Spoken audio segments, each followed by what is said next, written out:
유진테크나 원익 IPS도 고점을 못 뺏기고 있고 전공정은 약간 좀 답보 상태를 보일 가능성이 있고 오히려 한미반도체가 최근에 급등했잖아요. 마이크론 히로시마 공장에 지금 다 들어갑니다. 한미께 20만 원을 뚫고 가느냐 안 되느냐에 삼성전자가 고점을 찍고요. 쉬는 단계에서부터 소부장이 추가로 올라가는 경우들이 많이 있었거든요. 그렇죠. 예. 그리고 최근에 기관들이 시장 참여도가 높아지고 있어요. 20-30% 조정받고 있는 소부장의 종목들이 다시 재도약하는 이 흐름들이 기관의 매수에 타서 주가의 움직임이 진행되어질 수 있습니다. SK하이닉스 대비해서 주가 상승에 여력이 있다라고 보고 있거든요. 왜냐하면 SK하이닉스는 HBM 플러스 D램 가격의 호황으로 주가가 올라온 부분이 없잖아 있습니다. 그러면 첫 번째로 우리가 D램 생산 기업들의 PER 이게 수익 가치로 한번 판단해 보게 되면 삼성전자가 PER이 27배 정도 됩니다. 하이닉스도 27배이고요. 마이크론이 한 30배 정도 됩니다. 그러니까 비슷한 수준에서 현재 주가 수준에서의 모습들을 현재 위치에서 보여주고 있습니다. 여기서 업황이 더 좋아지면 더 할 수도 있겠죠. PER도 바뀌겠죠. 그래서 현재 시점에서 삼성 하이닉스 대비해서 가격 차를 보게 되면 치환해서 등치된 가격으로 우리가 이해해도 되는 수준이라고 볼 수가 있어요. 왜냐하면 PER이 같기 때문에. 그러면 앞으로 개선되어질 때의 주가의 상승 가능성을 우리가 접근을 해봐야 되는데 좀 전에 말씀드렸다시피 하이닉스는 엔비디아 향에 대한 매출 증대, 수익 개선 이 부분이 주가의 동력이거든요. 네. 근데 이제 이것도 경쟁 구도로 진행이 되어지는 거고. 그리고 엔비디아도 계속 매출이 늘어나고 있지만 약간 한계 효용점에 다다른 현상들을 보여주고 있고. 그래서 하이닉스의 주가 물론 상승하겠지만 탄력도 측면에서 보면 개선되어질 수 있는 부분들. 퀄컴에 10조씩 납부하고 있는 AP에 대한 비용 감소. 시스템 파운드리 쪽에서 10조씩 적자가 발생하고 있는 부분이 만약에 흑자로 전환된다면 흑자까지 당장에 날 수는 없겠지만 적자가 줄어든 거만 해도 뭐. 그렇죠. 그러면 주가는 더 올라갈 수 있는 여지를 가지고 있다. 그래서 두 종목을 딱 비교해서 판단해 보게 되면 저라면 삼성전자를 살 수밖에 없지 않겠나라고 생각하는데 또 일부 투자자분들께서는 삼성전자 하이닉스가 시가총액 17%와 10% 수준이기 때문에 탄력도는 한 2배 차이가 나야 되는 거거든요. 가격의 변동폭을 따져보게 되면. 그래서 변동성을 좋아하는 분들은 또 하이닉스를 선호하시는 분들 계시는데 저는 개인적으로 삼성전자의 주가 흐름이 좀 더 상향할 수 있는 상승폭이 더 크지 않을까라고 생각합니다. 한소케미칼이 전고점 부근에는 있습니다. 현재. 근데 아직까지 전고점을 강하게 돌파하려는 추동력이 없어요. 그리고 장비 쪽에서의 종목들을 보게 되면 전공정에서 원익 IPS가 마찬가지입니다. 전고점 부근에 있긴 한데 추동력을 가지고 그러니까 전고점이라면 저기 21년도의 고점을 말하는 겁니다. 요 고점 근처에서 지금 왔다 갔다 하고 있고. 최근 고점 말고. 네. 그리고 한미반도체도 그 최근 고점이 아니고 저 앞에 고점에서 지금 대롱대롱 매달려 있고요. 네. 그다음 하나 마이크론도 비슷한 현상에서 강한 종목들 내에서 흐름을 보게 되면 이들 현상이 고점부, 그러니까 심리적 저항이라 우리가 보통 많이 얘기하죠. 한미반도체가 최근 고점은 돌파했지만 저기 앞에 고점은 비슷한 가격이거든요. 그래서 소부장 내에서 그나마 제일 강한 종목들은 심리적 부담 수준에서의 위치의 가격 차를 보여주고 있고요. 그리고 소부장의 대부분의 종목들, 이 종목들을 제외하고 대부분의 종목들은 지금 조정 단계에 있습니다. 고점 대비해서 한 20%, 30% 조정을 받고 지금 횡보하고 있는 형태에서의 모습들이거든요. 저는 개인적으로 삼성전자 하이닉스에 대한 투자 관점보다는 소부장에 대한 투자 관점이 더 메리트가 있다라고 생각하고 있거든요. 과거에 반도체 업황이 개선되고 반도체 종목들이 움직일 때 특징적으로 그 소부장의 주가 흐름을 보게 되면 소부장은 기본적으로 기관이 사야가 합니다. 여기 개인의 매수가 탄력을 더 그렇죠. 가세시키는 게 소부장의 기본적인 주가 움직임입니다. 근데 과거 주가 습성 내에서의 흐름을 보게 되면 삼성전자가 고점을 찍고요. 쉬는 단계에서부터 소부장이 또 추가로 올라가는 경우들이 많이 있었거든요. 그렇죠. 예. 그리고 최근에 기관들이 시장 참여도가 높아지고 있어요. 매수하는 금액이 이제 전체적으로 최근 한 달 동안의 상황을 보게 되면 매수가 월등히 많지는 않은데 최근 단기적으로 매수가 점증되고 있는 상황입니다. 그러면 소부장의 주가 수준에서의 상황이 오히려 투탑보다는 투자 가치 측면에서 본다라고 한다면 심리적 저항 부분에 딱 도달해 있는 한솔케미칼 원익 IPS, 하나마이크론 이 종목들이 고점을 돌파하면서 심리적 부담을 떨어내는 흐름들이 나타날 수 있고요.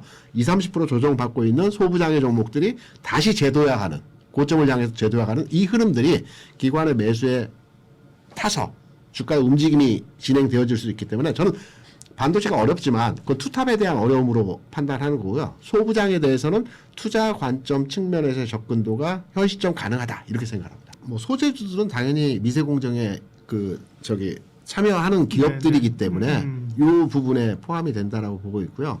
그리고 앞서 말씀해주신 내용 중에서 가장 큰 힌트가 있었던 게 미세 공정과 관련된 종목들이 앞으로 소부장 내에서 강하게 주가 그 흐름들이 나타날 거거든요. 제가 중간중간 종목에 대한 언급을 드렸는데 하나마이크론 같은 경우는 미세 공정에 당연히 연관된 종목이고요. 네. 원익 IPS도 당연히 미세 공정과 연관된 기업이고요. 그래서 이들 종목이 최근에 조정을 받았지만 조정받는 폭이 다른 소부장 내에서의 종목보다 비교적 강한 흐름의 모습들을 보여주고 있는 게 앞으로 2, 4분기가 될지 3, 4분기가 될지는 모르겠으나 삼성전자의 파운드리 쪽에 적자폭 개선이 왜냐하면 AP와 관련된 휴대폰 소부장은 그렇게 많지가 않습니다. 종목들이. 그렇죠. 그 좀 작은 종목들이에요. 그렇기 때문에 2, 4분기, 3, 4분기 정도에서 데이터가 확보되고 이때 개선이 되어지는 내용들이 나오게 되면 미세공정의 장비주들 뭐 소재는 당연히 미세공정이고요.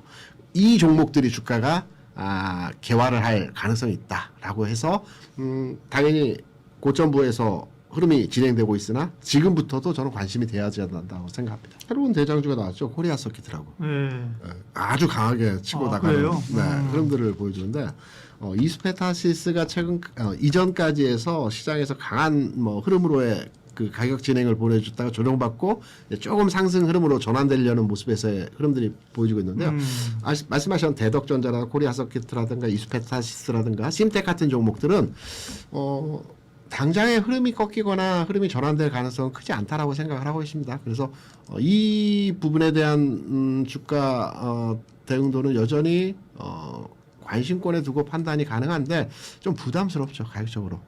지금 상황에서 조정받으면 들어가 볼 만하겠으나 좀 지켜보는 관점에서의 주가 상황을 판단하시는 건 어떠할까라고 생각합니다. PCB 관련주이면서 실적 호전이 아마 밑바탕 돼서 주가 올라가는 것으로 판단하고 있습니다. 네. SKC 같은 종목들의 주가가 여전히 안 움직여요. 저는 이번 CES에서 관심이 있었던 내용이 지난해 그 CES에서 젠슨왕이 그 물건을 샀다라고 그 유리기판에 대해서 최태원 팔고 왔다 그랬죠. 팔고 왔다라는 메시지가 지난해 CES에서 이 내용이 있었고 이걸 기반으로 주가 많이 올라갔었거든요.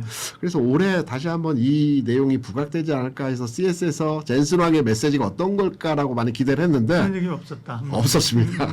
근데 기본적으로 유리기판 관련해서는 우리가 많이 뉴스화해서 이미 이제 다 알고 계시다시피 가는 방향이라고 생각하거든요. 네. 그래서 최근 주가가 전혀 관련주들의 반응도가 없지만 보유하신 분이라 지금 신규 매수 자리는 아니고요. 보유하고 계신 분이라면 좀 더 지켜볼 필요가 있지 않겠나 생각합니다. 지금은 삼성전자가 조금 더 유리한 게임으로 보이고 HBM4 시장에서 만약에 하이닉스와 동등한 위치만 차지할 수 있으면 납품 시기가 거의 같거든요. 지금. 그러니까 하이닉스가 먼저 하고 삼성이 따라가면 가격의 협상력이 떨어질 수 있는데 지금은 마이크론, 삼성전자, 하이닉스가 거의 동시납품이에요. 그러면 이거는 거의 비슷한 가격을 받을 수밖에 없다라고 보면 비슷한 가격을 받으면 하이닉스보다는 삼성전자가 훨씬 더 유리하죠. 둘 다 완전히 통과를 못했습니다. 아 그래요. 예. 둘 다 통과한 게 아니고. 네. 마이크론만 통과했습니다. 예. 하이닉스 삼성전자는 지금 같이 이제 처음에 1차 테스트는 통과했고 양산 테스트는 좀 남아 있는 걸로 알고 있고. 근데 어쨌든 다 같이 간다 이렇게 보신다는 거잖아요. 네. 지금 최근에 기사 톤들을 보면 두 회사가 거의 동시납품처럼 나와 있어요. 근데 그것도 맞는 얘기다라고 보시면 되고 하이닉스가 약간 구라 아닌 구라를 좀 치고 있긴 하죠. 본인이 선두다라고 자꾸 얘기는 하는데 선두가 아닐 수 있습니다. HBM4부터는. 근데 이제 워낙 HBM4에 대한 이제 물량이 자체가 워낙 양이 많아지기 때문에 하이닉스도 여전히 가치 좋다라고 보시면 되고요. 각각 회사들을 보면 삼성전자는 디램 가격 상승 수혜는 당연히 있는 거고 거기에 이제 HBM4 관련된 납품이 본격화되면은 좋아지는데 파운드리도 지금 다시 좋아지고 있어요. 최근에 뭐 퀄컴에서 뭐 이나노 칩을 좀 주겠다라는 예. 얘기도 좀 나오고 있고, 지금 테슬라와도 또 다른 제품, 테슬라의 이제 AI 칩 관련돼서도 지금 얘기가 좀 나오고 있고, 그래서 지금 파운드리 수주가 좀 돌아서면 올해는 파운드리가 드디어 흑자 전환 가능성이 있고요. HBM4의 베이직 다이도 삼성 파운드리에서 만듭니다. 근데 이제 아까 제가 삼성이 조금 더 유리하다고 한 거는 하이닉스는 그걸 TSMC 걸 써요. 그러니까 당연히 비용이 더 들죠. 그러니까 똑같은 가격을 받으면 영업이익률은 하이닉스가 떨어질 수밖에 없다. 예, 그렇게 보시면 되고, 대신에 이제 하이닉스는 뭐 여전히 여기도 마찬가지로 뭐 디램 가격 상승 수혜를 보니까, 그러니까 업사이드가 그래서 하이닉스가 조금 더 적고, 하이닉스는 또 미리 먼저 많이 올랐죠. 그렇죠. 예. 예. 이제 삼성전자는 업사이드 폭이 조금 더 남아 있다라고 보는 겁니다. 그래서 지금은 두 회사만 비교하면, 예전에는 아빠, 엄마 누가 좋아 이렇게 자꾸 물어본다고 화냈는데, 요즘에는 그냥 아빠가 더 좋습니다. 그렇습니다. 그렇게 얘기합니다. 네. 증설 부분을 보면 이제 삼성전자는 P4보다 거의 한 2배 커요. 그러니까 P5가 증설 이제 삽뜨기 시작했잖아요. 그럼 그건 나름대로 규모가 큰데, 지금 하이닉스는 M15X 하나밖에 없습니다.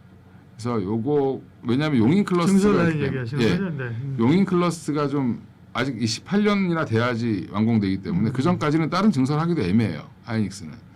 그리고 이제 제한적 증설밖에 안 이루어지고 있고, 마이크론은 지금 히로시마 쪽에 HBM 공장을 대규모로 늘리고 있습니다. 그다음에 지금 뭐 메모리가 지금 가격은 계속 올라가고 있는데 4분기 대비 1분기가 70% 상향했다는 뉴스는 보셨을 거고, 품목마다 좀 다른데 제일 적은 게 50% 정도라고 하니까 50에서 한 70% 올렸으니까 그거 이제 더하기 빼기 곱하기 나누기 지금 막 하고 있는 거죠 지금. 그래서 가이던스들은 계속 지금 구체화될 걸로 보이고, 항상 실적 시즌 보시면 그 근처 가야지 어느 정도 그 가이던스랑 좀 맞죠, 발표한 거 보면. 그러니까 맞아요. 예, 잘 모르는 이유가 애널리스트 밥만 먹고 월급 받으면서 그거 하는데 왜 그걸 못해 이렇게 생각하실 수 있는데, 삼성전자랑 하이닉스가 안 가르쳐줘서 그래요. 그러니까 관세청이나 뭐 이런 거 통해서 간접적인 자료 가지고 파악해야 되기 때문에 오래 걸리는 겁니다. 예. 삼성이랑 하이닉스가 그걸 잘 얘기 안 해준다 그러더라고요. 예. 아까 제가 제한적인 증설이라고 했잖아요. 증설이 증설 안 하고 100이겠어 이렇게 자꾸 올라가는데 실제 증설은 안 나오고 있거든요. 크게. 그러니까 유진테크나 원익IPS도 고점을 못 뺏기고 있고, 전공정은 약간 좀 답보 상태를 보일 가능성이 있고, 오히려 대규모 증설 나온다는 얘기가 나오면 올라갈 텐데 조금 더 시간은 걸릴 걸로 보이고요.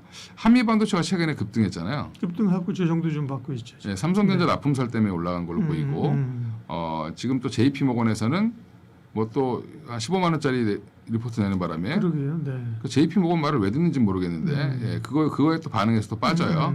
예, 기회라고 보고 있습니다. 예, 삼성이 내부적으로 해결할 거다 못합니다. 내부적으로 그 물량을 세메스가 다 담당할 수가 없어요. 그래서 아마 제가 볼 때는 한미 거를 갖다 쓸 수밖에 없다. 라고 예언을 좀 해보는데, 뭐 관계만 좀 풀고 그죠? 관계는 풀렸습니다. 풀렸어요. 네. 옛날 사이 좋습니다. 아, 그래요? 제가 알기로는 사이 좋은데 16년 전 일이에요. 예. 지금은 이제 삼성에 납품하느냐 안 되느냐가 이제 20만 원을 뚫고 가느냐 안 되느냐의 그 기로라고 보시면 되죠. 네, 실적 좋고 그죠? 그리고 마이크론 히로시마 공장에 지금 다 들어갑니다. 한미께. 예. 이수페타시스, 뭐 심텍, 뭐 이런 종목들, 뭐 TLB 이런 종목들이 2분기 실적 보고 깜짝 놀라지 3분기 실적 보고 올라갔다가 지금 4분기 실적, 그러니까 3분기 실적 나오고 나서부터는 좀 줄어들었거든요.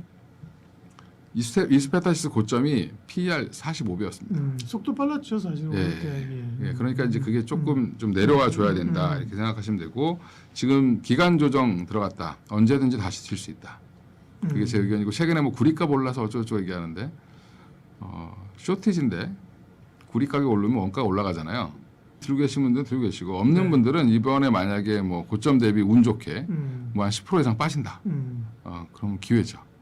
뭐 17만 원까지는 갈 걸로 보고, 17, 18은 한번 갈 걸로 보고요. 네. 하이닉스도 한 뭐 85에서 90만 원은 가지 않을까. 네. 또 지금 선물 포지션이 매도로 바뀌고 있어요. 그러니까 지수가 단기에 급등했다라고 보는 거죠, 외국인들은. 왜냐하면 우리가 지금 1월 2일 열리고 나서 26년도 한 번도 빠진 적이 없어요, 코스피가. 맞아요. 예. 그러면 당연히 이제 선물 매수세에서 매도세로 돌아서면 그것 때문에 같이 프로그램 매도를 쳐주는 거가 어쩔 수 없이 나오는 거니까, 지금은 외국인들이 흔든다 정도로 보시면 될 것 같아요. 그러니까 속도 조절 정도. 그래서 올해 들어서 너무 눈높이들을 높여놔가지고 그러게요. 예, 갑자기 뭐 삼성전자이닉스가 뭐 하루에 5%씩 올라가고 이러니까 지금 뭐 조금 빠져도 막 그 많이 빠지는 것처럼 보이실 텐데 오히려 그게 이례적인 거죠. 예전에는 좋아야 한 2%, 빠지면 뭐 1%, 뭐 이렇게 빠지는 거죠 원래. 근데 그런 거는 의미 없는 조정이다라고 보시고 차라리 1, 2% 오히려 한 3, 4% 빠지면 과감하게 사시는 게 맞다. 예, 그게 이제 선물과 전처럼 이제 그런 급락을 기다리는 게 아니라. 선물과 연동되는 그런 형태라고 보시면 될 것 같습니다. 네.